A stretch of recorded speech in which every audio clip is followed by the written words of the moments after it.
తెలంగాణలో జంపింగ్ల సీజన్ నడుస్తోంది. బీఆర్ఎస్ ఎమ్మెల్యేలు ఒక్కొక్కరుగా కాంగ్రెస్ పార్టీకి దగ్గరవుతున్నారు. ఇప్పటికే గులాబీ పార్టీకి చెందిన 9 మంది ఎమ్మెల్యేలు కాంగ్రెస్లో చేరారు.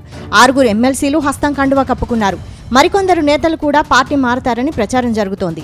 రేవంత్ రెడ్డి ఆపరేషన్ ఆకర్ష్ అనుకున్నట్టుగానే సక్సెస్ అవుతోంది. అయితే బీఆర్ఎస్ నుంచి వచ్చే నేతలంతా కాంగ్రెస్ పార్టీ వైపు మాత్రమే చూస్తున్నారు తప్ప బీజేపీ వైపు మాత్రం ఎవరూ చూడడం లేదు. అయితే బీఆర్ఎస్ ఎమ్మెల్యేల జంపింగ్లపై కమలం పార్టీలో చర్చ జరుగుతోందని సమాచారం. ఈ సమావేశంలో పార్టీలో నేతల మధ్య భిన్నాభిప్రాయాలు వినిపించాయట. ఇటీవల పార్టీలో చేరేందుకు ఒకరిద్దరు నేతలు ముందుకు వచ్చినా కొత్త కండిషన్లు పెడితే ఎలా చేరతారని ప్రశ్నించారట. అయితే పార్టీ సిద్ధాంతాల ప్రకారం పార్టీ మారాకే పార్టీలో చేర్చుకోవాలని మరికొందరు నేతలు అభిప్రాయపడ్డట్టు తెలుస్తోంది.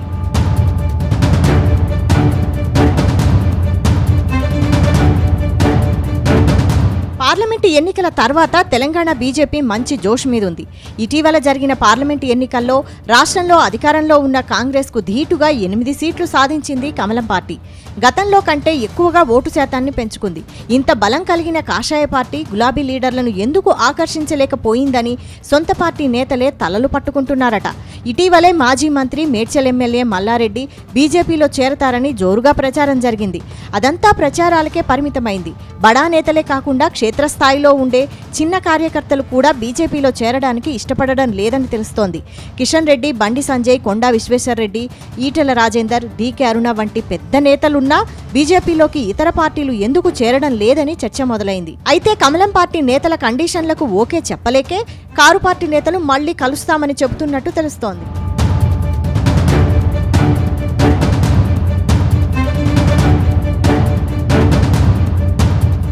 కాంగ్రెస్ దేశవ్యాప్తంగా పార్టీ ఫిరాయింపులపై పోరాటం చేస్తోంది. గత ఎన్నికల మేనిఫెస్టోలోనూ ఇదే అంశాన్ని చేర్చింది. పార్టీ మారిన వెంటనే ఎమ్మెల్యేలపై అనర్హత వేటు పడాలని డిమాండ్ చేస్తోంది. కానీ తెలంగాణలో ఇందుకు విరుద్ధమైన వాతావరణం కనిపిస్తోంది.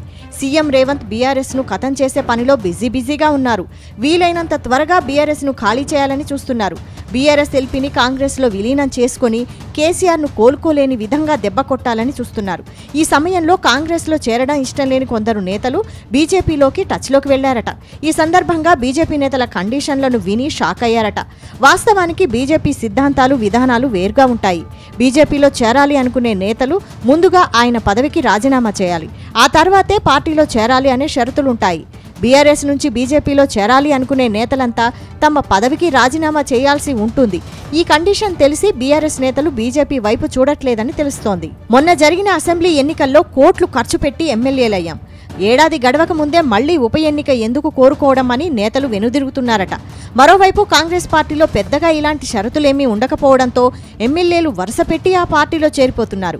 గతంలో బీఆర్ఎస్ నుంచి బీజేపీలో చేరిన ఈటెల రాజేందర్, కోమటిరెడ్డి రాజగోపాల్ రెడ్డి తమ పదవులకు రాజీనామా చేసిన తర్వాతే ఆ పార్టీ కండువా కప్పుకున్నారు. ఇప్పుడు పార్టీలో చేరేందుకు వచ్చిన నేతలకు సేమ్ టు సేమ్ కండిషన్ అని చెబుతున్నట్టు తెలుస్తోంది.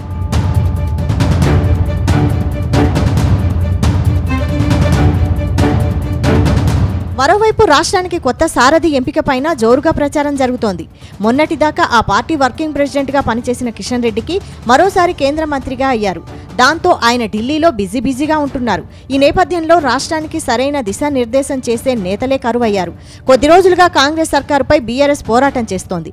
ప్రజా సమస్యలతో పాటు పార్టీ జంపింగ్లపై రేవంత్ను నిలదీస్తోంది. ఈ విషయంలో మాత్రం బీజేపీ సైలెంట్గా ఉంటోంది. దీన్ని కూడా కమలం పార్టీలో కొందరు నేతలు తీవ్రంగా వ్యతిరేకిస్తున్నారట. ఇప్పుడిప్పుడే పార్టీ గ్రామాన విస్తరిస్తున్న సమయంలో పోరాటాలు చేయడం ద్వారా మరింత బలోపేతమయ్యే అవకాశం ఉందని నేతలు అభిప్రాయపడుతున్నారట. రాష్ట్రంలో ప్రతిపక్ష పార్టీ పాత్ర పోషించే తరుణంలో నేతలంతా సైలెంట్గా ఉండడం ద్వారా కేడర్ కూడా నిరుత్సాహపడుతోందని చెబుతున్నారట. అయితే పార్టీకి కొత్త అధ్యక్షుడిని నియమిస్తే ఈ సమస్యలన్నింటికీ సొల్యూషన్ దొరుకుతుందని చెబుతున్నారట.